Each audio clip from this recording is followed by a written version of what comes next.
Yo, Thought Warriors. What is up? Higher Learning is on. It is I, Lathan Jr. And it's me, Rachel Lindsay. Okay. I think that it's important that we talk about, like, right away, kind of something that Rach is going through that I watch happening real time, that a lot of people are going through. We had football fun day yesterday. Bunch of people over. We watched both games. Rachel and Brian were there. During this time, Rachel got some unfortunate news that a coworker of hers, and a friend of hers, had passed away. I'm sure you guys have all heard the news by now. And you know what? I don't want to take up too much space here. As we do this podcast, Rachel is just coming back from grief counseling. Why don't you tell people what's going on and how you're feeling right now? I know it's hard for you. Yeah, so I got the news that Cheslie had passed away, and then shortly thereafter, the details started to come in. And I haven't been settled since I've found out about it, and I don't want to make it about me. I think there's just so much. I want to talk about Cheslie because she was such a remarkable person, and at 30 had accomplished so much, and there are so many ways that I looked up to her, and one of them being is that if you met people who knew Cheslie, they would say, which now I feel like is something to pay attention to, and this might help somebody else, but people would always say, Cheslie never has a bad day. Cheslie always seems upbeat, always positive, always happy, and she was infectious. Her reputation preceded her. She impacted whoever she came in contact with. The first thing people would say about her is how nice and warm-hearted she was. She was such a kind soul. So true. In a lot of ways, I envied her because I'm not that positive person. I don't always look at things and see the good. Normally go towards the negative, and I would admire that about her. And I would I would joke with her about that. I was like, I'm the antithesis of you. She was fabulous from the head to the toe. When she would walk into a room, and I would be like, yeah, I'm like so rough around the edges. And we would joke about that. But what I love, as people are pouring these tributes out about her, what I love so much is that she was humble with everything that she had going on, and she was supportive. She was always checking on other people. And then it's like, when you hear of a tragedy like this, and it's twofold, because one, you lose someone, but then in the way you lose them is just even more, it's just even harder to swallow, because I'm a person who's always trying to seek logic and understanding in things. And this isn't one of those things where I'm going to get that answer. But you often hear people say, check on the strong people. Someone said something else too, and I really think this applies to Cheslie. It's don't just check on those who are strong. Check on those who are always smiling. Nobody has a good day every single day. People go through it. And she was always so willing to check on you, and it makes you in hindsight say, did you do that same thing for her, or did you just assume she was okay because she always presents that way? I know that she was working on so many things. She had just moved. She was working on a book, which is something we talked about. She just started a YouTube series. She just had so many projects that were coming. She already had achieved so much, but she was on the cusp of just going beyond that. Like, the sky was the limit for her. And my heart just goes out to her family, to her friends, to the New York team who worked with her closely every single day, to the LA family. I went back and forth, so I had a different opportunity to get to know her on another level. But I just want to, my thoughts and prayers go out to every single person who had the pleasure of getting to know her, but is saddened by this news, because it is just devastating. And I will always remember Cheslie for her light, her joy, her willingness to see the good in everything. And as crazy as this world is, she could always find the bright spot. She was the bright spot.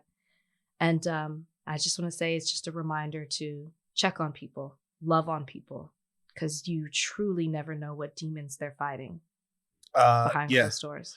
She was also, well, we first came to know her because she was Miss USA 2019. In a year where there was a lot of Black women that won beauty pageants, and I remember seeing all of them and being so proud and stuff. I did not know her, but just the litany of people that are in my same radius who did, and to see the outpouring was really something else. You know, she had been open about her struggles with mental health and some of the anxiety that she had faced and some stuff like that in the past. And I sometimes wonder if we've reached the level of seriousness that we need to be at when people share stuff. And I don't know how to do it, but and I'm not speaking specifically about her. I'm just, everybody's got so much on them right now.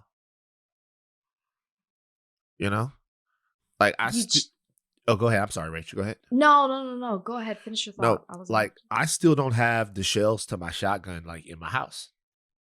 Because I haven't felt comfortable enough to go and get the shells of the shotgun back that Coley told me to give to my friend. Because one day I'm looking at the shotgun and I'm like, yo, I actually had a thought about pulling the trigger, the sound, what would happen, and all of that. And the only thing that stopped me is the image of Kalika discovering me. That's I mean, and it was like, and it's weird. And to see you get that news, like to see it on your face as it happened, was just, as soon as I saw the react, I knew something terrible had happened. And it was just, I didn't, no one knew what to do, and still don't, It's something that you said at the beginning, that it's like, she was very open and honest about mental health. And I think as a society, we've come to a place where we at least recognize it and we talk about it. But when I listened to her talk about mental health and how she coped with it, when I read what she wrote about it, it seemed she had a grip on it, which I think is like one of the hardest things to accept, because it seemed like it wasn't that you were ignoring that she struggled with things. It was that, wow, she seems to really be in a place where she can recognize if things go wrong. She has outlets of who to talk to, or to make herself, like de-stress or deal with anxiety. And then we're here where we are today, and she didn't. And it's like, you're just left with what took her to this point. What was her breaking point? And so when you talk about like, what do we do? It's tough, because sometimes people aren't honest with you about what it is they're going through, or they appear to have a grip on it. And you think, oh, at least because they're recognizing their mental health, they're okay. I know I'm guilty of that. I'm like, okay, well, at least they know they have their outlets to make things better. But then when you're struggling with that, or when you've had a history of, suicidal thoughts or whatever it may be, what I'm learning is I don't think that ever leaves you, ever. And so, when people are like, and I even said it, reach out to the ones who are smiling, reach out to the strong ones. You almost just have to like force yourself on those people, because it's so much deeper than that. Like, you can reach out and they can tell you're okay, but like, you really, and people say, pay attention to the warning signs. There weren't any with Cheslie. There weren't. You can ask anybody who was close to her. There weren't any. So I don't know. Let me ask you. It's not. I know that it's not about you, but I see you right now. But how are you doing? I'm not okay, because it's just so unsettling, and I don't mean to be morbid about it, but like, because I said earlier, it's twofold. So I like just keep thinking about like her final moments and how desperate and tormented she must have been and how devastated she must have felt and how alone. And I can't get that out of my head. And I just wish, there was something I could have done or someone else could have done, or, like, did we miss anything? And I think that's like I'm just so in pain of thinking about her final moments that led her to her tragic death. I mean, someone said this to me and it's so true. Her personal life was very private and quiet. The way she went out was loud and public. And I just keep thinking, like, what made her go through that? Like, what made her go there and do that? And like, I never knew. I didn't know that she was struggling in that way. And I can't get over it. I didn't even sleep last night. I'm just so unsettled. And I just keep thinking, if I feel this way for somebody who really just got to know her well in the last 6 months, I cannot imagine her mother. That was her best friend. I can't imagine her brothers and sisters. Her sister. I can't imagine her stepfather. I just can't imagine what her family is going through, and they just don't have the answers, and they just want to understand why. It's just so heartbreaking because she was everything. She was everything. And she was like, she could have done anything she wanted to do. Anything. Okay.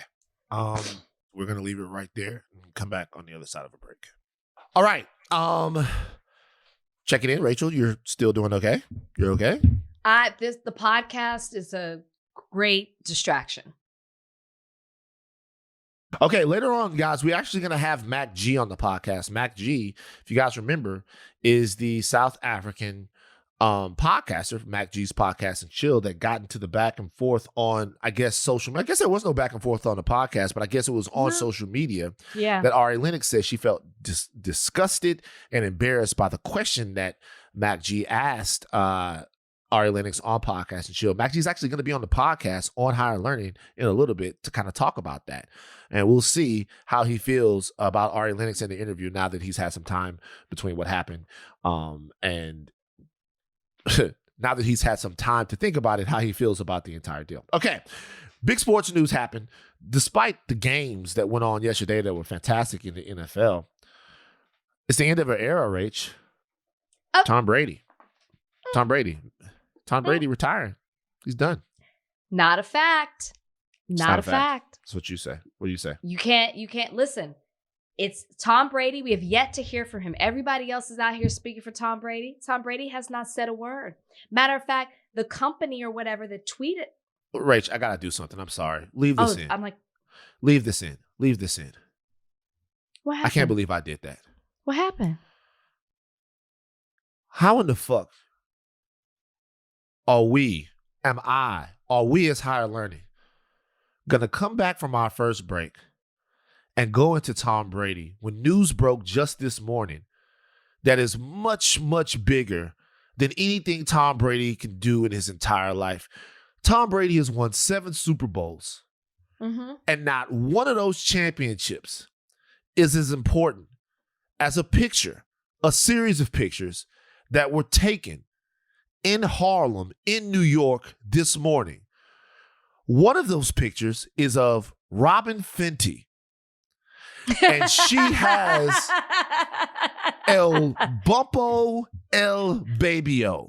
I am so sorry, Tom Brady. We're going to talk about your retirement. Before we talk about you going away, we're talking about what's coming in to the world in a little while, and that could most possibly be the most beautiful child that's ever existed, courtesy of A$AP Rocky and Robin Rihanna Fenty. I am so sorry. I got smacked myself. Rachel, you are so prepared, the consummate professional. You were ready to go. You were ready to have. I'm happy to be wrong. I'm happy you stopped, because that is absolutely what we should be talking about. This is a beautiful thing to celebrate. I had no idea. We're so caught up in getting pictures of them as a couple that it didn't even cross my mind. Yeah. They were bringing life into this world. Oh Yeah. my gosh. I thought it was a joke. I don't know what I thought. When I saw it, I was like, wait, what? Yeah. What? But she looks stunning, beautiful. They look great. so happy. Yeah. I can't wait. She looks like she's very far along as well. She got a bump. It's a bump. Yeah, I don't know if they've announced a due date or anything, but I love that she kept it under wraps. I love that they've been able to celebrate this probably with their family, their close friends, and with each other before they let the world in on it. Because that's a whole other thing when you decide to open it up to the public. So I am so thrilled for Rihanna and A$AP Rocky. Shout out to Rihanna. Shout out to A$AP Rocky. So 2 things happened when I first got this news, when I first saw this. The first thing I saw was, God damn. Man, she didn't let that Harlem nigga ruin the dream. Stop. You know what I mean? It's not for me, but everybody out there had the dream. That was the dream, really. We talk about what Dr. King wanted. That's a dub. We know that ain't never happening. You know what I'm saying? The Rihanna thing was never happening either, but it was gonna happen for someone. See, we would never get the justice that Dr. King wanted. But eventually, somebody was going to get to be Rihanna, get to be the baby daddy of Rihanna. That was going to happen. One of those things was going to happen. Dr. King's thing, these motherfuckers crazy. How did we get here? How did we get here? We got here because I'm talking about the big picture.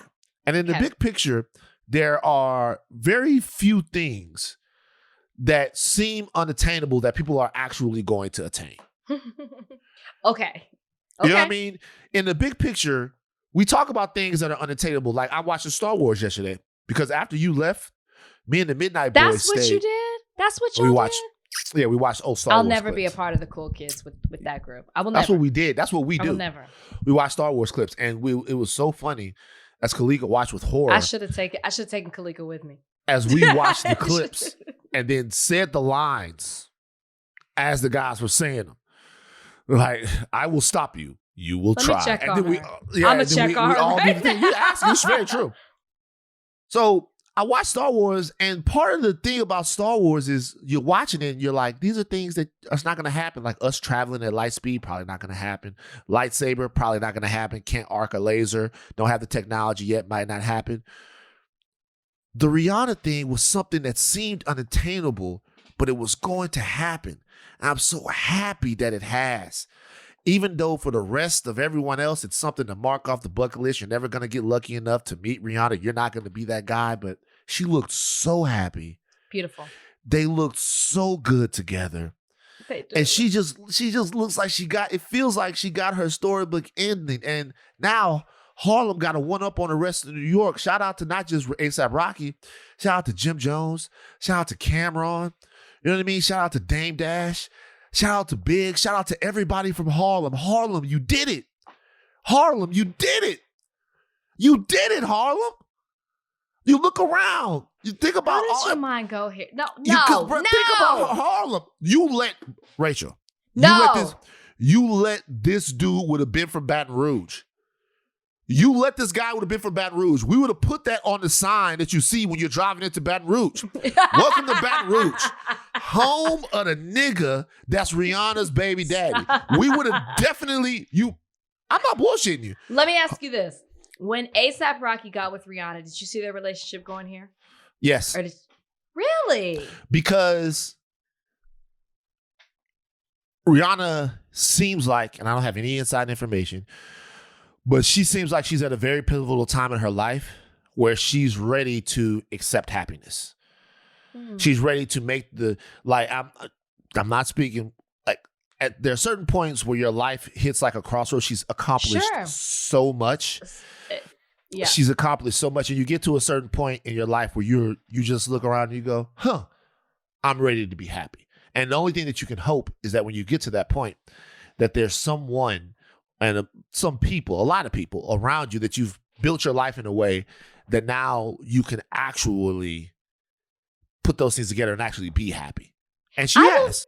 I don't know why, but I never thought baby with them. It's not that I didn't think it could happen. It was just like I appreciated so much seeing them together and how much in sync they seem to be and so how happy. And of course, I'm developing this all from pictures and videos. Yeah. But it never crossed my mind. And then when it happened, I was like, well, of course. I mean, he gushed over her last year in a GQ article. They both talked about the happiest they've ever been. So quite naturally, it just seems like they would want to continue to grow their love. So I'm just thrilled for them. I mean, I love the quiet, subtle way they did it. They just post these pictures just came out. The second thing I thought was, I'm glad that nobody stole their moment. I'm glad that this didn't pop out on a TMZ or a Page Six or any of those places. Rihanna's doing the same thing she's always done, which is control the narrative of her life. But can we applaud her team? It's not just Rihanna. Whoever she has around her is it's sealed tightly.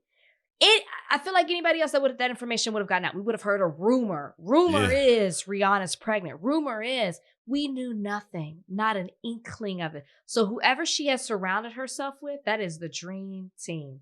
Don't ever break that circle of trust, because with anybody else, we would have already had some type of speculation. And by the way, that's $1 million secret. I'm going to tell you right now. Oh, come on, TMZ. Come on. How much is it worth? How much does it cost? I'm going to be honest with you.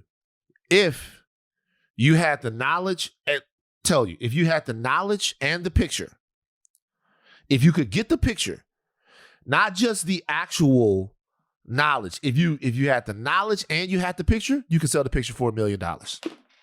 What if it was just the knowledge?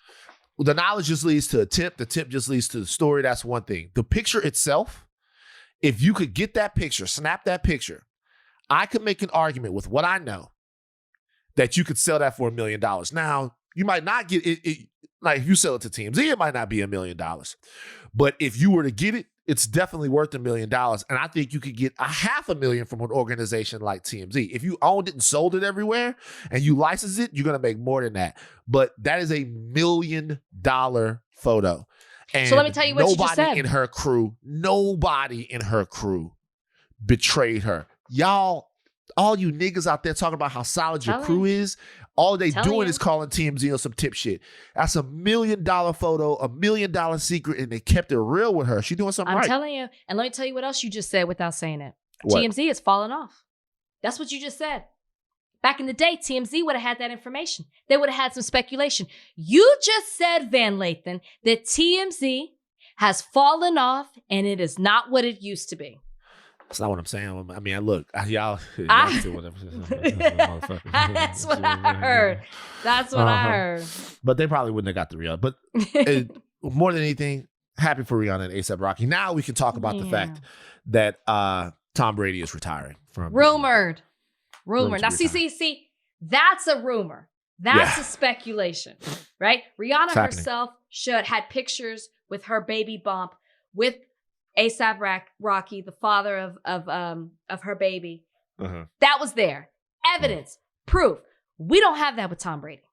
All we have are people reporting who are close to him, who are in his camp. You don't have the same circle of trust Rihanna has, that are saying that he is retiring.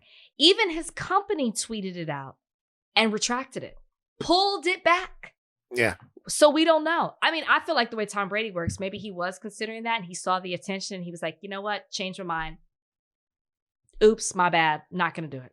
I think he is retiring, or at least had made up his mind to retire. Who knows what he's going to do now, right? I think he was retiring. He had made up his mind to retire, but I think that he wanted to wait till after the Super Bowl to announce that. And they were putting together this crazy retirement video or whatever. And because he doesn't have 24 karat gold crew that Rihanna has, right? It got out. But the question is, now that it's been out and he sees what's going on and his thunder was stolen to a degree, might that push him to play another year? Because think about it.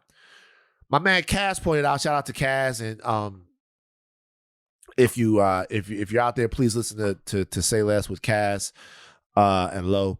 But if you're Tom Brady, don't you want the retirement tour like Kobe got? Don't you want the retirement tour like Derek Jeter got? When you announce it before the season, this is my last season, you can go to stop, and get sucked off by every single NFL franchise. and like they do all this discussion. Oh, it's Tom Brady, whatever, and do the whole thing. Oh, maybe the last time you play the Patriots or whatever like that. Because if he announces his retirement, the NFL certainly schedules a game between Tampa Bay and the Patriots, and then you get that last thing.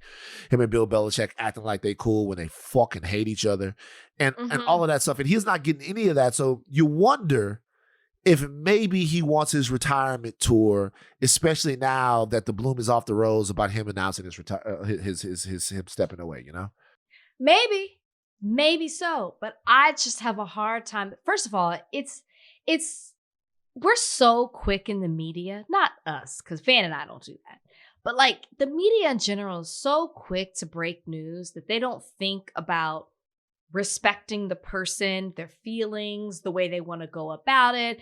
Obviously, Tom Brady wanted to be the first person to announce it. Like it's horrifying to me when I see, like, well, sources are telling me just because you want your name attached to the story, and if it comes out, everybody's got a reference that you were the first to say it. Like, that's the business. And I hate that for him. If he really is retiring, I hate that was stolen away from him. Oh, yeah. Well, we disagree, because if I get that information, I'm putting that shit out. Come on, TMZ, show your true colors. I know you worked there for multiple times, multiple years. I know how you roll. Here's the deal. I don't give a fuck about Tom Brady. You let me figure out that. You let me hear from Tom Brady that I'm putting it out. Van Bomb is coming out. We know that. Man, you know what I'm saying? We know that about you. You know what I'm saying? Hey, I've left that life behind, but the reality is if I get something like that I could have another conversation about why I don't give a fuck about Tom Brady. I'm letting the Tom Brady fans live right now. I could talk about why I don't give a fuck about him. Fine. Like, another conversation. I'm letting them live. Different No, I don't even want to be that guy that brings up that shit. I don't even want to be that guy, but I could tell you another reason why I don't give a fuck about him. But now if I get that, I'm more so speaking in a general sense. But if I'm Tom Brady and I'm seeing a Joe Burrow and what he did, and I'm looking at Josh Allen, and I'm even looking at Patrick Mahomes, and I'm looking even Dak Prescott, I'll put it out there. I'm looking at these young quarterbacks. I'm looking at the way the game is going, the league is going, the system is going. To me, that's why I would want to step away. Forget having a farewell tour. You're Tom Brady. You've done all these magnificent things in the league. It's not necessary. You're not going to gain anything extra by having a farewell tour. I really do think this is it for him. I just think it's unfortunate that it was stolen away from him being able to control the narrative surrounding it, and people did it for him. For clickbait. A couple of more entertainment things to go to. I just want to ask you something real quick. Did you watch the Janet Jackson documentary? I didn't, because I got insight to what was going down, and it sounds like I can wait. Okay. Did you watch the whole thing? I watched the second part. Yeah, I watched the first part. So I watched you the cheated. second part. What are you talking about? I watched the first part. I watched the second part. I heard you just first say I watched the second part. No, I know, but I had already watched the first part, and I hadn't watched the second part, and then I figured I watched the second part. All right. I heard, quote, I learned, on one hand, I can count the new things that I learned. So it sounded to me like I could wait. You can wait. Love her to death. She's love her to death. Mid to me. Great celebration of Janet. And we need no reasons to celebrate Janet Jackson. No reasons. We should be celebrating her all the time. But as far as that documentary, nah. She tried to rehabilitate Justin Timberlake. That damages. Okay, well, that's a surprise. She said that we should let Justin live. Look, if we all decided together, if there was like an email chain and we decided to let Justin live, because I like Justin's music. I fuck with Justin because I just think Justin Timberlake is the epitome of the tragic white boy. He is. Look, Justin Timberlake is the epitome of the tragic white boy. He is. It's his very whiteness that is offensive. There's really nothing about Justin Timberlake that in and of itself is in any way evil or bad. It's his very whiteness that is offensive. And he was able to overcome it for years until we really learned that at its core, and you saw little hints of it, right? Like when Punk'd came to his shit and they took his truck and this nigga cried. You're like, say dog, why would you cry? He was so distraught. Yeah, I'm like, why would you cry? Like, that's the kind of thing, because, he's dancing and he's singing like a nigga, and you're thinking to yourself, hey, this guy is kind of like, we're on the same wavelength. But like, if we got $1 million, think about it. If they come try to tow Gucci Mane car, Gucci gonna eat cereal while they tow the car and throw money at the tow truck driver. I'm just gonna get my shit back. I'm just gonna get my shit back. I'm just gonna get my shit back. I'm just gonna get my shit back. You know what I'm saying? Yeah. Like when Jadakiss, I'll give you an example. You guys go back and watch Punk'd. Remember when Jadakiss, when they punked Jadakiss, and they made Jadakiss was in the car and the woman was acting like Jadakiss was causing an accident. Look how Jada reacted. Jada was like, "What the fuck you want me to do? I can't do nothing." Justin cried. and so Justin cried, and so we looked at, but he's what? And then when it was time for Justin to show how down he was, he used his superpower, which is his whiteness. That's hard to get over, man. I don't have really no ill will for Justin, like in a real aggressive way, but it's just hard when someone turns to being white. And when the chips are stacked up against him, and so you're right. But I think he can sing though. I like his music. Listen, I was strawberry an NSYNC fan. I was an NSYNC. I go way back. I get it. I like Justin Timberlake a lot, but that's shocking to me. That actually, you saying that she tried to rehabilitate him makes me want to watch it, because I'm like, well, she just said we should like stop fucking over him. Is he in the documentary? No. I saw that rumor. There was one part where I guess they told her that Justin wanted her to come out and do the Super Bowl. That he was asking her to come do the Super Bowl when he did it. Now let me tell you something. This is my thing. See, if Janet had done that, people would have probably got over the Justin Timberlake thing. I don't know if she really wants people to get over it, because had she showed up with him in the Super Bowl, first of all, the performance itself would have been much, much better. And secondly, people might have been able to get past it, right? Because it'd have been a full circle moment. Sure. But she didn't do it, so we ain't gonna do it. Very true. At the same time, whatever. Did you watch We Need to Talk About Cosby? Did you see that? No. Gonna rip your soul apart. Well, here's how I feel about that. I don't want to talk about Cosby. Yeah. And that's where I am. Don't want to talk about him. You know what he was to me growing up. You know what he is to me now. I don't want to talk about it anymore. Why do we have to keep rehashing it? We know what a monster he was. I don't want to see it in depth and detail. Nah, you gotta watch it. No, I don't. You have to watch I saw it. the billboard. I was coming down Fountain, turning south on La Cienega. There is a billboard right there at Hollywood. Is that Hollywood? I don't be knowing my streets yet. You know what I'm saying? There's right when you're coming out La Cienega towards Santa Monica from Sunset, there is a billboard for it. And I saw it. And Cosby's head is the O. And he's got the colorful sweater on, the Coochie sweater, colorful. And I just thought, I don't want to know about Cosby. I don't. Let me tell you what one reason why. First of all, it was very hard to yourself. It was hard to watch because they showed the one clip from the Cosby Show where Which one? They're all singing for the grandparents. Oh, the Ray Charles song. The Ray Charles song. Nighttime, night and day. Yo, like I felt like watching that scene, which is such a perfect expression of Black love, art, and heritage. Watching that scene and We Have to Talk About Cosby felt like a fucking funeral. It felt like I had lost something, because I'm looking at it and I'm like, fuck, man. Like I'm looking at it like the whole time. But let me tell you why you should watch it. There's a narrative that goes on in some of these corners of Twitter that we don't really talk about, that Bill Cosby didn't hurt Black women. The voices that you hear talking about, listen, people say that.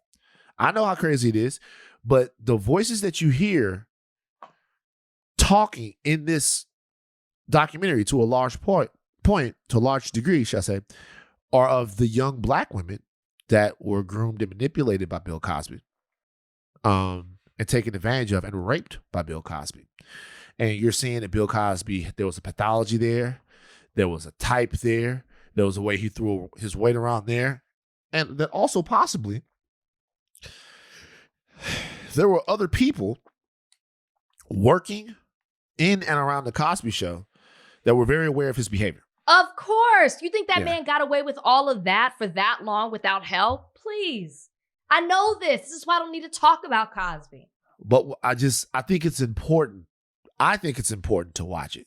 I think it's important to watch it just because I think that I had reconciled my relationship with Bill Cosby and the fact that everything I thought about him, or a large portion of what I thought about him, was a lie. But I don't think I had yet done that with Cliff Huxtable, and I think you have to do it.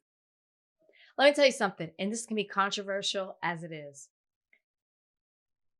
When people talk about representation, when they talk about seeing themselves on television, I saw myself in the Cosbys, in the Huxtables, I should say. Cosby Show, the Huxtables. I saw myself as one of the kids. I saw the lawyer dynamic. My dad was not a doctor, but I saw that. I wanted to be them. I understood the trials and tribulations that the Huxtables went through. And to me, I feel like I can separate what the show from the person. The people who were involved on that show from the person, even outside of Bill Cosby. So I don't want to watch that and take that away from me. Do I sit and watch Cosby reruns? No, but it meant so much to me that I feel like it's not wrong of me to still love what the Cosby Show represented to me as a child growing up and separate that from the monster that Bill Cosby was. Unless you intersect it, unless you're about to tell me that because Rudy's not talking about that. If you told me Rudy started saying some stuff, I think I couldn't separate it. But I think it's a cop out. No, I'm not Felicia Rashad here denying that it happened. What I'm saying is that show meant so much to me. Yeah. That you're not going to take the show in itself and the characters. They're playing characters. The characters that they played and the family dynamic they represented, you're not going to take that away from me. Just not. Yeah, he invented a character for himself, and the character he invented was of a man who examines women in his basement of his house. And so the reality is that, and by the way, one of the girls that was such a little part of the show, by the way. One of the girls that talked about the fact he used the Cosby Show. He used that show to take advantage of these women. One of the I women believe it. had a part on the show. She was on the show. I believe it. But that's the power dynamic. That's the power dynamic. But what I'm saying is, he used his power and his title to take advantage of these women. But it's all tainted. It's part of it. It's like if we're gonna do this thing, if we're gonna do this thing, Rachel, we gotta do this thing, man. Did it happen during filming? That is such a small part of the show. Like, how many times did you see Cliff Huxtable in the basement or at the hospital? Because a lot of times you saw him at the hospital. So one of the women, Rachel, and I didn't mean to cut you off, just so you know, it's okay. One of the women, he used the fact that he was going to write her into an episode of The Cosby Show. Of course. To lure her in. He assaulted her and then gave her the job anyway. She's on The Cosby Show. She took the job, felt like she couldn't say no to it. She's on there, and she talks about all of that stuff. That's a power dynamic. That's not the show. We have to talk about Cosby. He used his power. It's The Cosby Show. He the used power the Bill of The Cosby Show. Name. No, he used the Bill Cosby name. I'm sorry. I'm going to separate it. I am not watering down what Bill Cosby did. That man is a monster, and it's disgusting. But I still have to hold that show. I still hold that show in high regard. Call me controversial if you want. I'm sorry. It meant now, too let me much tell to you something. You can hold the show in high regard because the show is just a good show, but you don't. My thing is this. You still got Different World. You can have Different World. Different World is actually better than The Cosby Show.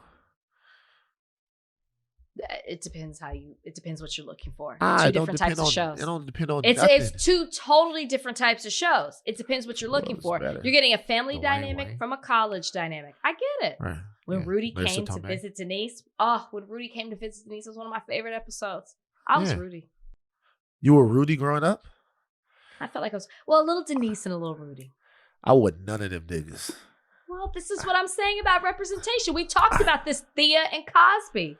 You know who I was? Michael from Good Times. That's who I was. But nah, seriously, you should watch it. You should watch it. At least. Right Look, now, I'm not in a mental state to be able to take that in. I understand. I will wait. I understand. Okay, let's take a break, guys. We covered here on Higher Learning the interview between Ari Lennox and South African podcaster MacG that Ari Lennox said went off the rails and caused so much discussion on social media last week. Something amazing happened when I went to my DMs. I saw some correspondence from this guy who is actually a huge podcaster down there in his home country of South Africa. MacG himself reached out, and we were able to put this together to get his take on what happened between him and Ari Lennox. Now, of course, you guys have heard the name. The name of the podcast is Podcast and Chill. He is also at a staple at Johannesburg's #1 hit music station, 94.9. Is it 94.7? 94.7? Yeah, 94.7. Yeah. 94.7, where he hosts weeknights 10 to 1. And a dance show on Saturday, they're working this guy a lot. But we want to talk to him about his thoughts on the fallout from the Ari Lennox thing. MacG coming all the way in from South Africa, our home. MacG, how you doing, brother? I'm getting you, Van. Thank you so much. Thank you, Rachel. Thank you guys so much for having me. Okay. I'm glad, decided to hit me up, man. Yeah, no problem. So Rachel's got the first question. Rachel, take it away. I mean, obviously, MacG, I'm just going to start with the obvious question. Is someone fucking you good right now? Touche. Too soon. I mean, are you going to answer? Is it too soon? You going to answer? No, was that too much? Was it too much? Was it too much of a question? No, someone is fucking me real good right now. Okay. Well, good for you. My question is, okay, I'm not going to ask you whether or not you feel like you had the right to ask Ari Lennox that question. I'm not going to ask that because it seems from what I've read on you, clearly you felt like you were well within your rights. Seeing as it happened, do you want to take the time in any way to apologize to Ari Lennox because of the fact that the question bothered her so much, it made her feel so uncomfortable? Now you know exactly how it made her feel. Do you feel like you owe her an apology? Definitely 100%, man. I think and in the beginning, I didn't see anything wrong with what I said.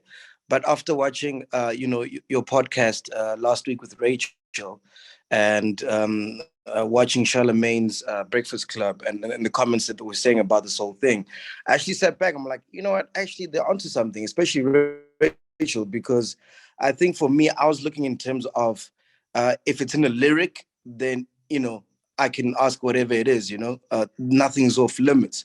But I think what I learned from this is that it's not about what you're asking, it's how you ask it, because as someone who prides themselves in my craft and my podcast, I do a lot of extensive research before I do any interviews. And for that one, it was very weird, man. Like, I got a call from her label and they're like, yo, I want to do this interview with Ari Lennox. And to be honest with you, I didn't really know who she was. The only time I heard of her was when she did a track with Nasty C, who's a South African hip-hop artist, right? So that's the only time I heard of her. So I didn't really know much about her. And I literally had like an hour to do research on Ari Lennox. So I went on my laptop, went on Google, YouTube, and the first thing I see is a Tiny Desk performance.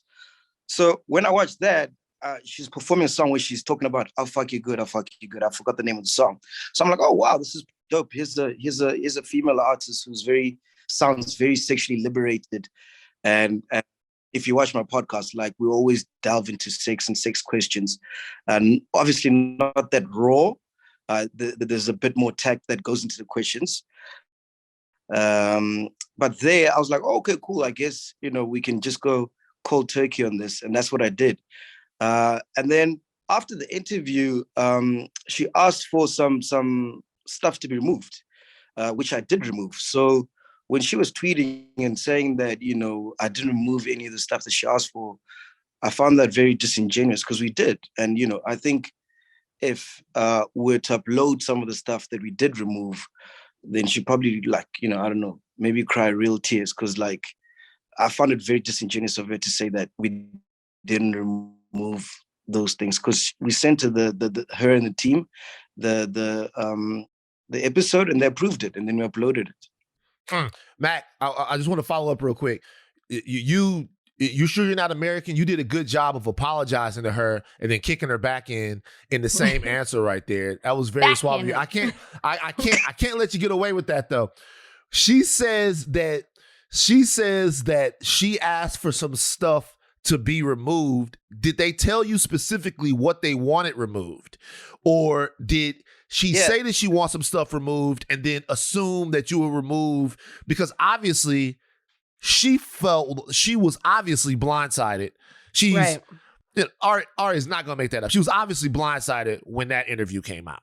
Yeah, no, they told me exactly what to remove, and we did remove that. So that's what I'm saying. Like, there's stuff that we removed that if we go up right now, like it'd be even cause more chaos, right? Because that's what we do with everybody that we interview. We give them the right of okay, cool. What do you want to be removed? Because we're not trying to portray anyone in any certain light or blindside, like you say. You know what I mean? So with everybody that we interview, we give them the right to watch the episode, and whatever they want removed, we always remove it. I mean, there's a politician I interviewed last week, and his episode is going up this Thursday, and he's asked for to watch the episode before it goes up, and we sent the episode to him, and he's going to tell us, he's going to come back and tell us what to remove, and we'll remove it, because that's what we do. We've done that out of the podcast, and we stay doing that. MacG, I'm a why person. Why did you? Because you even said that you obviously tackle the topic of sex on your podcast quite often. I mean, it is called Podcast and Chill. You know, there is an innuendo there, but you said you typically aren't that raw. Why with her? Yeah, and then additional. So I guess that's the first part, and then like seeing her being completely taken aback by that question, you kind of pushed through and kept going, like. You know, like as a podcaster, we pick up on like the clues and stuff. So I'm just a little curious as to why, and then the fact that you kept going. Yeah, like I said, like when I heard that song where she's like is freely talking about sex, I was like, okay, cool. I guess we can go there, you know. And what I say is that normally I wouldn't say who's fucking you good right now. I'd probably say like who's servicing you right now, or like like find smart ways of how to ask the question without being so disrespectful. You know what I mean? And then the reason why I kept going, I thought like when I saw the video, I saw a reaction, I thought she forgot about that song and she forgot that she mentioned that. And then when she's like, oh yeah, maybe I did mention that. I thought it was cool, you know? And also like normally we do sit downs with celebrities face to face. It's never like virtual. So with virtual, it's very hard to pick up the vibes of what the person might be feeling, you know? And I think if we're doing the episode live, I would have picked up on that, and I probably would have just moved right along and not even continue, you know? Because if you check the interview, I still continue to ask her, like, do you understand what I'm saying, you know? Because I couldn't really pick up what vibe she had going on, and I thought it wasn't so much of a big deal. Hence why when they said we must remove some of the stuff, we never took that part out because no one told us to, and would have gladly. What's my vibe right now? Yeah, what's Rachel's vibe? I couldn't even tell. I think Rachel looks like I bite my head off. I know I'm not a favorite person right now. That's for sure. So, like, let me tell you what the issue is here, MacG. Yeah. Is we have a whole lot of black men out there, right? A whole lot of black men right there. What we're trying to do is foster a culture where we as black men understand how to appreciate, how to make space for, and how to grant safety to the women that we share our communities with and our world community with, right? Well, I got to call you out about something, man. Yeah. I got to call you out about the fact that you apologized to Ari, but then at the same time, you said that it was disingenuous what she was doing. I felt, let me tell you why I'm calling you out right now, brother. With love. I'll tell you why. Yeah. I'm calling you out because if you wanted to apologize to her sincerely for that question making her feel bad, because to be honest with you, the reality is sometimes you got to apologize for shit you ain't even mean to do, right? That's a real thing. Yeah, sometimes you apologize for shit you ain't even mean to do. We all got to do that. Sure. Yeah. But to apologize and then to come back and on the end of it, talk about the fact that you felt like she was capping a little bit and being a little bit disingenuous, it depowers your apology a little bit. Like, we can talk about what you feel like Ari and her team did. That's very fair. And we have a podcast where all the ideas, we're not afraid to run from any of them. But you saw what she went through on Twitter. You saw that she was embarrassed. That's one of our sisters. If you had to say something to her right now to make her feel better about the fact that she had an interaction with you that was unpleasant for her, like, what would you say? Look, man, I'd say to her that I want to sincerely apologize for that question and how it made her feel, and the aftermath of everything like that, everything that came after that interview dropped. Because to be honest with you, if you watch my podcast, I'm not a malicious person. I don't hate anyone.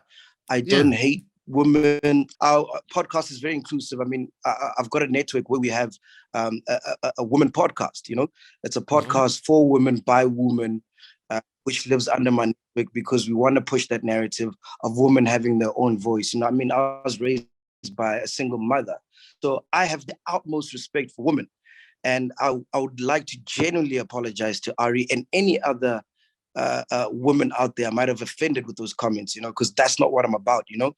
But you know, with how things are right now, where people can just take small clips and post it on social media to push their narrative, you know, I felt it's important to come on a platform like this and apologize to whoever might have been offended, especially Ari Lennox. Listen, I appreciate that. I mean, you know, you didn't have to apologize. You could have stood your ground. You're right. We saw a portion of the podcast, not the whole thing. It's not my apology. Great interview. I watched the whole thing. Great interview. She's a great interviewer. They seemed like they were going back and forth. Cool. Like it was very, very fun to watch. I've watched several episodes of his podcast. I fuck with it. You know what I mean? It's good Ari stuff. Here's your apology. I really do. And you're right. You're not malicious in anything that you try to do. I wondered, you know, what else? You obviously heard our reaction, but what other response have you gotten? I know, you know, Charlemagne said that he doesn't want to cancel. He wants to counsel. I'm curious if he reached out to you or if any other people reached out to you just about like the situation and how to move forward, or even a support to keep your head up, because I'm sure they were after you. I mean, I'm pretty sure I was after you on the podcast. So yeah, definitely.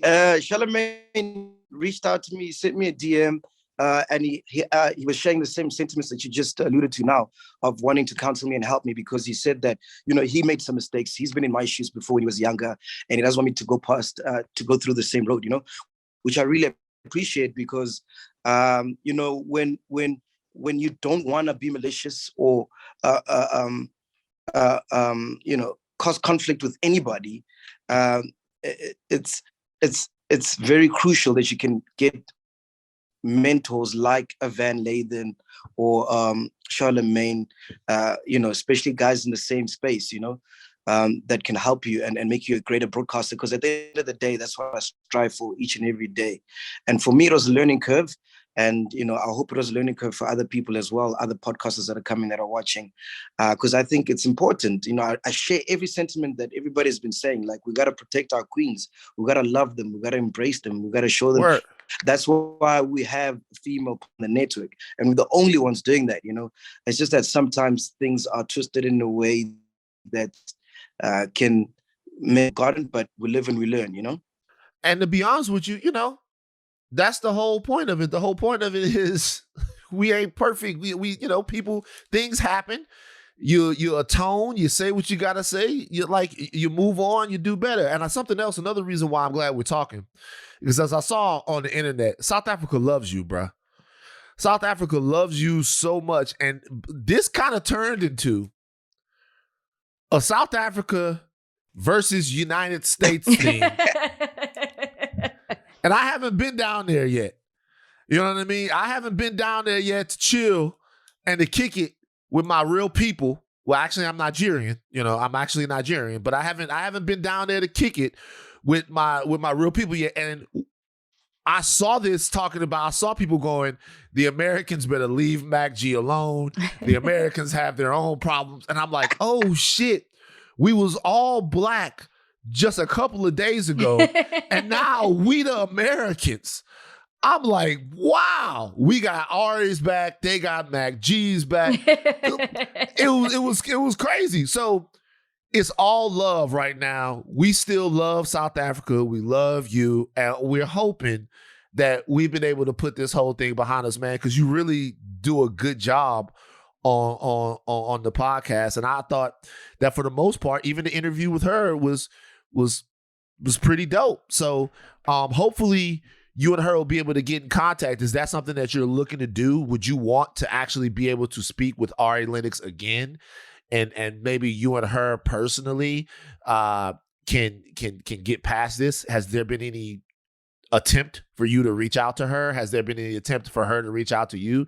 Is there any possibility that you guys will get back together and maybe do something else, and maybe you guys could actually talk about this? Yeah, definitely. I'd love that, man. I'd love that. Because, Ari Lennox is my sister, Yeah. I grew fond, especially after the interview. We actually did that interview last year. And since I did the interview, I've been bumping her music. I didn't know her, like I said, until the interview. And then after that, I got into music and I've been bumping it ever since. She's my sister, man. I love it to bits. Unfortunately, they haven't reached out. Neither have I. Because, like I said, it was through their label, I think University producer, and then we made that happen. But I'd love to have a sit down with her, or maybe do a space or Instagram live or whatever the case may be. Yeah, MacG. It is not easy. You don't know us like that to come to higher learning. To you know what I mean? Like, you didn't know how we were going to approach you. You obviously heard how we talked about the situation on the podcast. We appreciate you for that. I just want to know, like Vance said, he's never been to South Africa. I've never been to South Africa. Can we podcast and chill in South Africa? Like, where's our invite? When's the best time of year to come? We're there. You got to come through, man. You guys don't understand. We have so much love for you, man. Because most of us, I speak for like 90% of the young people in SA, we all grew up listening to hip hop, watching American movies, American influence, Remember this time I got Lathan, I was watching the Kanye West thing where he was having a meltdown and at TMZ, and Van Lathan I was watching this, I'm like, fuck, I wish I could speak like this guy, because he's saying everything that was in my head, and ever since that I found new respect for him.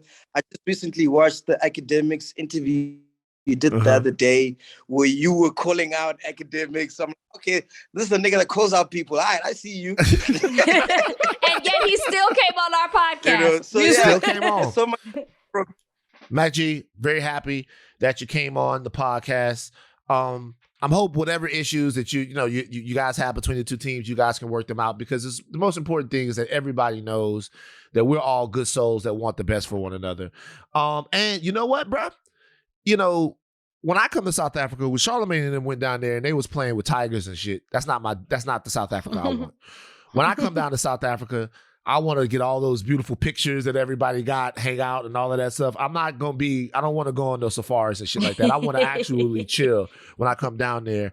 But man, I appreciate you for coming to have the conversation seriously, because the most important thing is, whether we wrong or right in the beginning, is that we can always know better so we can try to do better. And I think that you're doing that. And so I appreciate everything that you just kicked it with us with, brother, and talk to us about, man.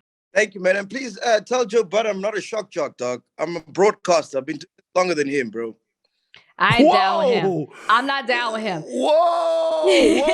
Hold on for a second. Joe has some smoke for you? Yeah, man. He called me a shock jock, dog. And I've been broadcasting. I started on radio, I did radio for about 20 years. And then the station that you mentioned, 94.7, I don't work there anymore. They fired me. And then that's when I started my own podcast. So yeah, I'm a broadcaster by nature. And then I just fell in love with podcasting, Right. Let them know. Yeah. I want to say this too, MacG. South Africa has a huge bachelor population. I can't tell you how many people hit me up about The Bachelor and The Bachelorette. and y'all have y'all's own. You know what I'm talking about? Like so many, it's a huge, after United States and Canada, it's South Africa. Yeah, it's amazing. Yeah, and my woman loves it. She was actually telling me that you were the first bachelorette, I believe. Black. Yeah. First black bachelorette. Yeah, that's my good. Yeah, would you like to ask Rachel about her time in the fantasy suite, or are we going back down the wrong? Hey, someone was fucking me good, MacG, in the fantasy suite. Oh, Jesus Christ! That's enough. I married him. I married him. I didn't want to know that. I was just chilling with the guy yesterday. I married him. Thank you for coming on the show, man. I'm gonna reach out to you, and I want to come on your podcast literally within the next couple of weeks. I want to come kick it with y'all, man. So we really appreciate you coming on. Seriously, bro. Yeah. Thank you, Rachel. Thank you, Van. Really appreciate it, man. All the best. God bless. Okay. Look, by the way, I don't know. Did I tell you I think I have a concussion? Van, how? Boxing. I'm Wait, almost. You got knocked out? I took a big shot on Saturday morning. I don't mean to make light of it, but was this like a Nate Robinson knockout? No, I didn't get knocked out. I've never been knocked out, but the shot is one of those. So you get, it's only happened to me a couple of times. You get hit and then your ears ring. Oh. And for a second, you hit your ears for a second, you're like, and then and for me, to see the crazy part about my ass is that gets me into the fight. But then later on that night, I had a real bad headache. It's come and gone yesterday, and now it's kind of still there when I move around some different areas. Yes, I got a headache. Well, see, here's my confusion. I thought you were just working out. Why are you in there getting injured? I thought this was like a workout. We're starting our cardio. We're training for the workout. Yeah. You're in there preparing for a fight. Yeah, I'm getting in the ring this year. Who's next? I'm getting in the ring this year. With who? I don't know. You trying to be in one of these? You trying to be in one of these? We got a couple things we're working on, baby. All right. I'm not going to support it. I just want to be on record saying that. I'm not coming. I'm not supporting. I'm not. Yes, you are. So the Republicans are trying to get affirmative action out of here. And of course, if you get affirmative action out of here, who is it gonna affect? Blacks and Latinos. The Supreme Court stated they would hear two cases opposing race-conscious admissions at the University of North Carolina and Harvard University. However, experts say that Black and Latino students would be harmed at disproportionate rates if the Supreme Court ruled in favor of reversing its policy on affirmative action programs in the United States.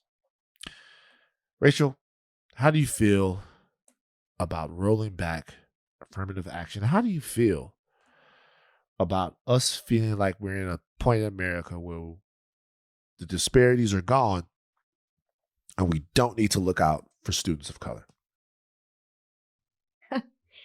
We live in an America where the disparities are gone and we don't need to look out. That's what they say. People of color. It's comical. Just sit back and look at what's happening in our country right now.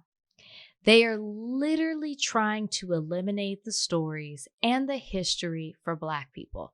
They're eliminating the discussion of anybody who is different from walking the straight white line.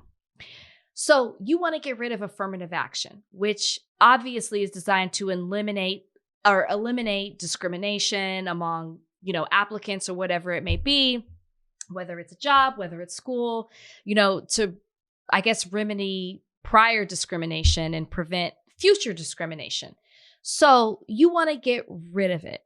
So my question is, why would I have faith in a system and believe that they would be equal in admitting diverse students when I'm watching what's happening in this country where racism is alive and well, and everything that you're doing, whether it's a bill in place, whether it's, whether it's bills in place that are eliminating certain things and that are trying to keep your white power and your whiteness intact, all of a sudden I'm supposed to believe that we need to eliminate affirmative action because we live in a country where we're all about everybody and everybody being equal and on the same page.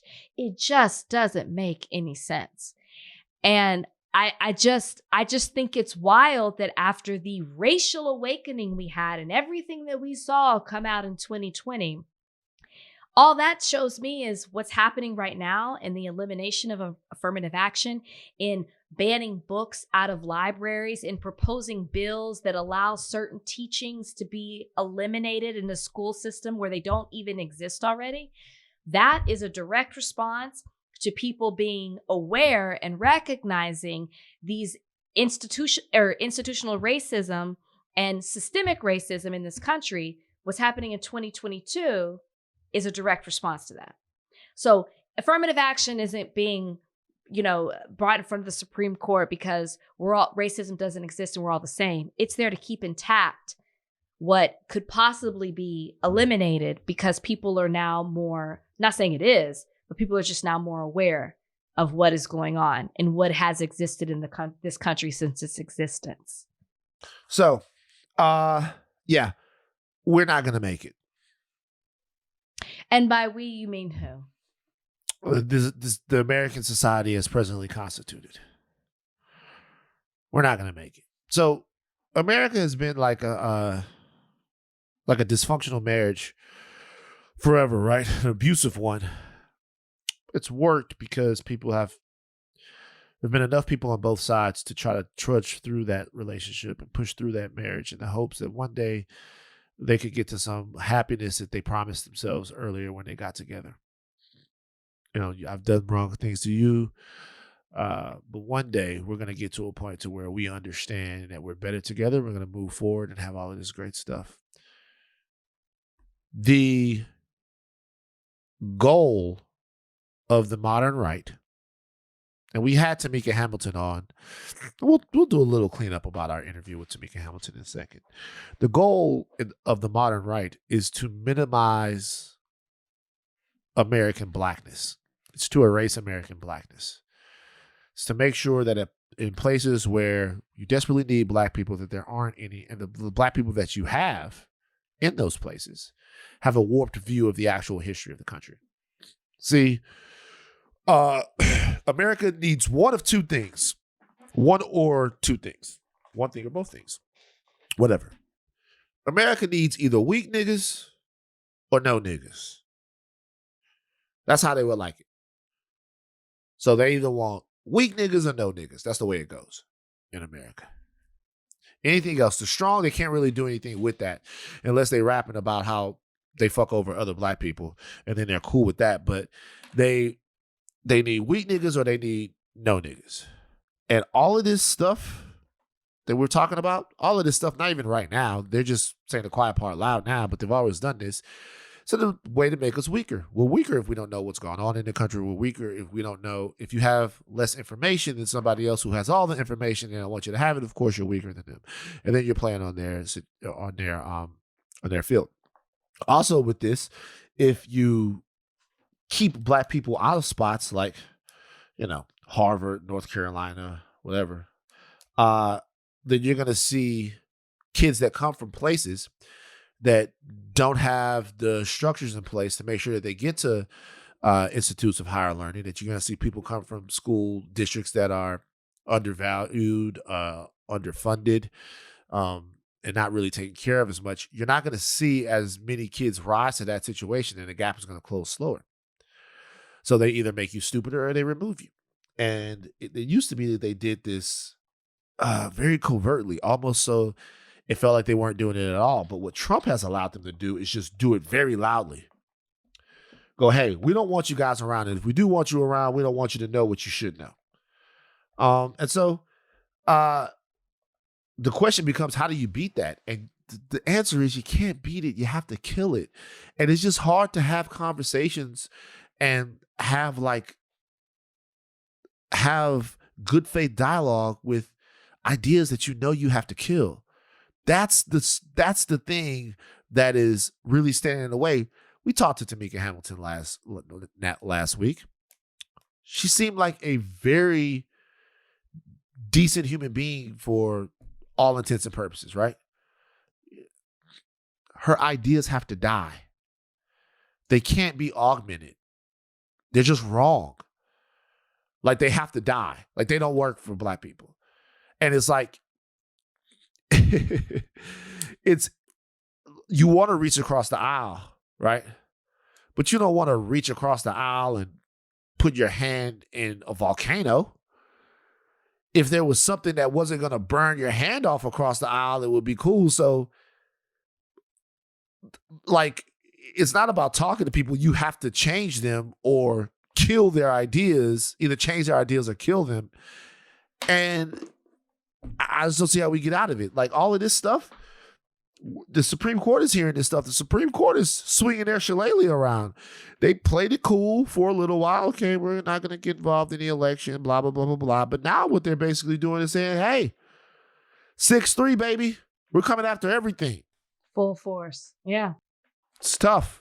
How'd you feel about Tamika last week?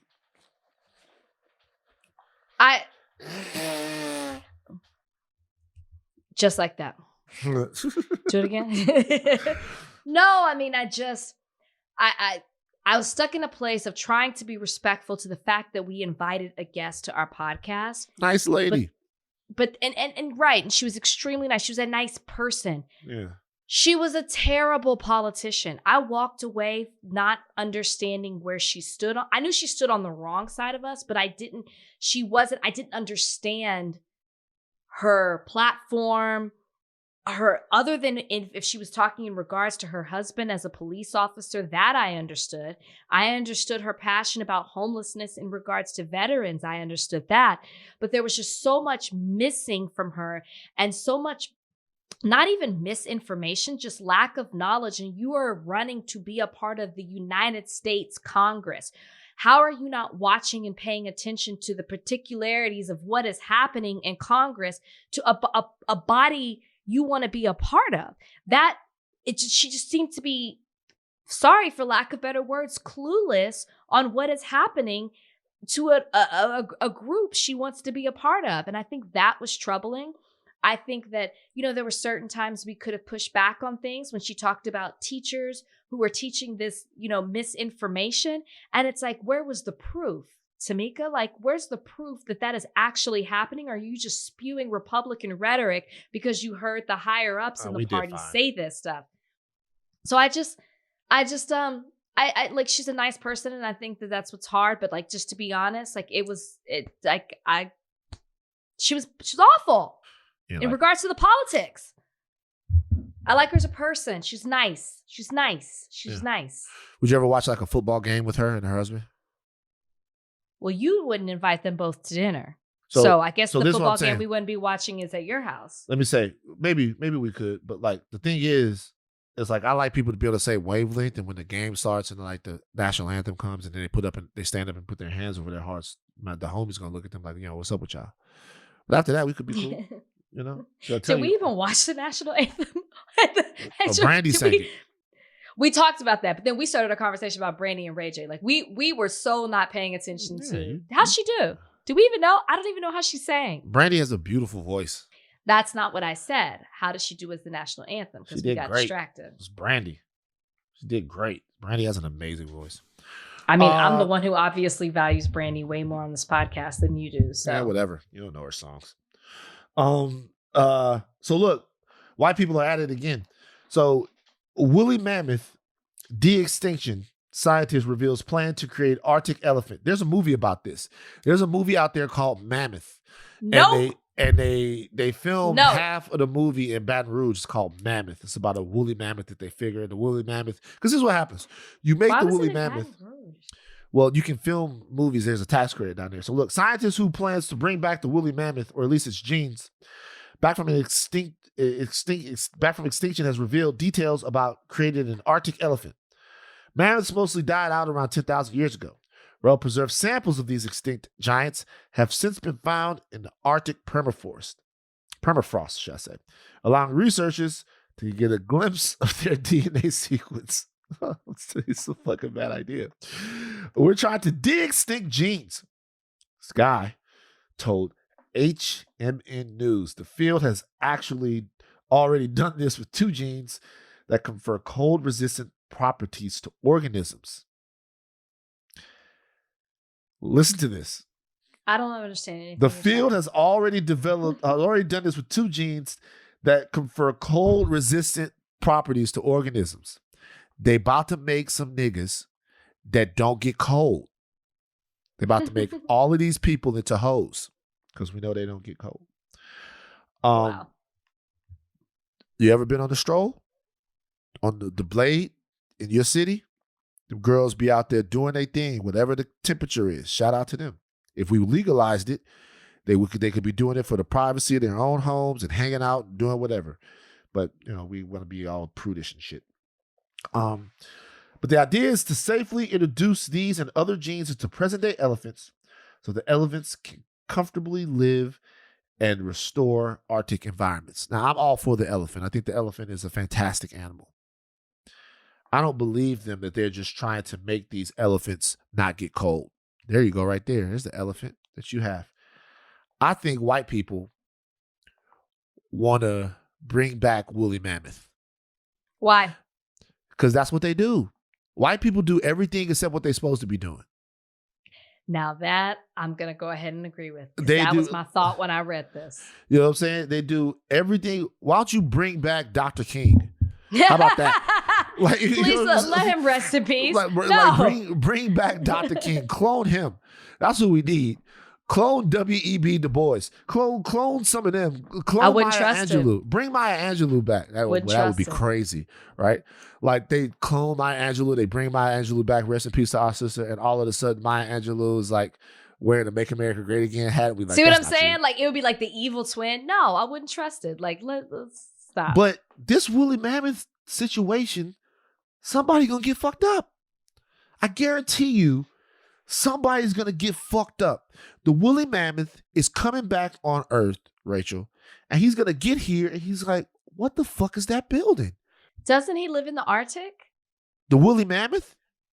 Yeah. The woolly mammoth lived all over. He lived during the Ice Age. So right, where it's cold. So he's only going to be in like cold, super cold areas. He's not going to look at a building and that's not where he thrives. He's going to be in Antarctica. Well, let me tell you something about up there in Finland. Let's look up the woolly mammoth real quick. Let's see where he lived. Woolly mammoth. His name is Mammothus Mammothus primigenius. He's an elephant. East Asia. There was a Colombian mammoth. Okay. There was Siberia, Alaska, to your point. So yeah, so maybe he's not going to see very many. But look, I don't want him to come back. How about that? I think this is a waste of fucking time. Well, I couldn't agree with you more. Like, why are we wasting our time on this? What's the purpose? Now wait, if they're saying, so there's one way that this could be cool. If they're saying they're going to bring back elephants that can survive in the cold, and then they're going to take some of the elephants that we have now and put them in Arctic environments, then maybe that will make it too cold for people to go up there and poach the elephants and kill up the elephants. But I don't know if that's true. If there's nothing that rich Americans like doing more than fucking over Africa. Go over there, have a safari, tease a tiger, aggravate a fucking zebra. That's what they like to do. And if you put fucking elephants where it's cold, they're gonna put on a North Face. And they're going to go to wherever these elephants are, and they're going to aggravate and get on these elephants' asses. I don't know why we trying to bring back shit. Bring back some other shit. Like, I want to, if they can de-extinct stuff, we should be able to make the decision.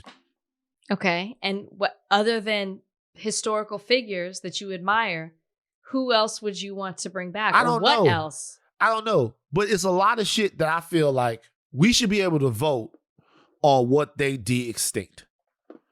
That's the thing. We should be able to vote. If they're going to put all of this, because all they're going to do, look, I'm telling you, man, it's some old white dude with a cane, with a mosquito in the goddamn thing somewhere. You know what? I'm telling you, there's some dude is now behind this. Now, this is a movie reference. I understand. I'm telling you, they want Jurassic Park. That's what they want. Rachel, Thought Warriors out there, like Thought Warriors out there. Be honest. They want Jurassic Park. This is the beginnings of it. This is all the rules. You're going to be walking out of your house one day, and there's going to be a wild velociraptor talking to Bozeman. And Bozeman is a dog. He can't handle a velociraptor. I don't want him to have to fight that off. This is going down a bad path. I'm telling you guys, it's not right. I'm not going to deny it. You start small. People say, oh, that's harmless. That's just a woolly mammoth. He's going to be in cold climates. He's not even going to be anywhere near us. I get it. I get what you're saying, especially. And all this is reminding me because one of the things we detoured in watching the game was that Komodo dragon. The Komodo dragon. Which is just, it's very dinosaur-y. Think about if there was two Komodo dragons, like, it's just going to be so funny. Like when we're older and like our kids and grandkids are like going to the dinosaur park. And I'm going to be sitting there like laying in a tank of fluid, water, keeping me going and stuff like that. I'm going to sit there and be like, okay, take your motherfucking ass to that dinosaur park. It's going to go bad. It's going to go bad. You guys go to that dinosaur park. We've been down here. And there's going to be so many assurances, right? The Democrats are going to tell you it's okay. Because this is what the Democrats do. The Democrats tell you that the dinosaur park is okay until the dinosaurs fuck up. And then they run again and tell you that they have a plan for the dinosaurs. And then you elect them again. And then the dinosaurs like start running around and the Democrats go, we don't have the votes. You sound like you could be describing both sides. I just want you to be honest with me. The Republicans are evil. The Democrats are inept. It's just different. They're different. The Republicans are evil. The Democrats are inept. It's just different. Okay, Van's very serious question of the week. What you got? I want you to rank these three people in terms of singing: Whitney Houston, Mariah Carey, Aretha Franklin. 1, 2, and 3. Go. Ooh, okay. Mariah, Whitney, Aretha. Give me a 1, a 2, a 3. Is that your order? No, I'll tell you what my order is. So the way I'm making this decision is not just solely based on voice or songs or number one hits. It's legacy. It's history. It's who created a path. Who created a path. So I'm going Aretha 1, Whitney 2, right. Mariah 3. Okay. So we both have Mariah at 3, which is blasphemous because she has an amazing voice and has all the But look hits. at who she's in the presence of. You know what I mean? I honestly think Mariah might put herself third in this grouping. This is my grouping. Whitney 1, Aretha 2, Mariah 3. No one sings better than Whitney Houston and Luther Vandross. No one. Okay, it's not about singing better because obviously Aretha was like an auntie to Whitney. Aretha did so much before 25. It's amazing. Aretha also played an instrument. Whitney never did. The fuck that got to do with anything? Because she was writing and creating music. I'm like, voice. I'm putting it all together. Like I'm just putting it. I said it's not just about voice to me. Right. But there is something about Whitney too. There's something about Aretha when I hear her, I melt. She could sing 5 words, and I'm like, oof, that's Aretha. Yeah. I'm a big Aretha fan. So Aretha, Whitney, Mariah. Whitney, Aretha, Mariah. All right. Those are the 3. We're going to do the male singers next week. The male singers are going to, I'm not going to announce them because people are going to do them. No, I don't want to know. Week. Okay. I'm not going to tell you. The male singers next week, but Whitney, it's Whitney, Aretha, Mariah. And I love Mariah Carey's voice, but of course, no one sings better than Whitney Houston. God rest the dead. No one sings better. No one sings better. Last thing I'll say before we go, obviously, Rach, we appreciate you being here and soldiering through the podcast today. We know that it's a tough time for you and a lot of your friends and a lot of people who knew Cheslie. And so I just want to make sure that I say to you guys right now that I'm thinking of you. I'm thinking about her family. I'm thinking about all her loved ones. I'm thinking about the people who are hurting right now. So I love you. And I appreciate that you did the podcast today. So take as much time as you need to kind of deal with things and figure things out. And try to find some joy somewhere. I know it's hard losing somebody. No, I appreciate you saying that. And I love this. I love you and I love our Thought Warrior community. And it has been a nice distraction to be able to come and talk and laugh and joke and just take myself away from what the current reality is at the moment. All I want to say is, I don't even want to reiterate, you said it so beautifully about, you know, Cheslie's family and friends and coworkers and everybody who's impacted, but just like love on people, you guys. Check on people. Check on yourselves. Yeah. You know, if there's an issue, you know, like don't be too prideful or ashamed or whatever feeling it may be. Seek help. People care about you. People love you. And just do what you need to do to take care of yourself, and don't do it alone. There's no shame in seeking help. Absolutely. Okay. Take the caps off, but do not stop learning. I am Van Lathan Jr. I'm Rachel Lindsay. Bye, guys. God damn it. Always forgets to say bye.